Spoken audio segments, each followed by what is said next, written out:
حامدا و مصلیا اما بعد۔ معزز ناظرین، آج ہم سورہ فلق اور سورہ ناس کا ترجمہ بتائیں گے۔ معزز ناظرین، یہ قرآن کریم کی آخری دو صورتیں ہیں۔ ان دو صورتوں کو معوذتین کہتے ہیں۔ تو چلیے پہلے ان دو صورتوں کا ترجمہ سیکھتے ہیں۔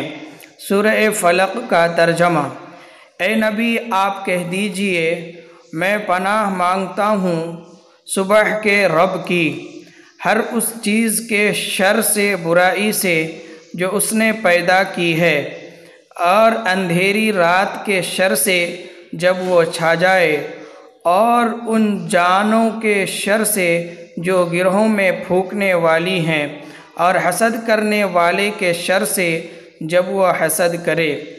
سورہ ناس کا ترجمہ: اے نبی، آپ کہہ دیجئے میں پناہ مانگتا ہوں تمام انسانوں کے رب، تمام انسانوں کے بادشاہ اور تمام انسانوں کے معبود کی وسوسہ ڈالنے والے، اس وسوسہ ڈالنے والے کے شر سے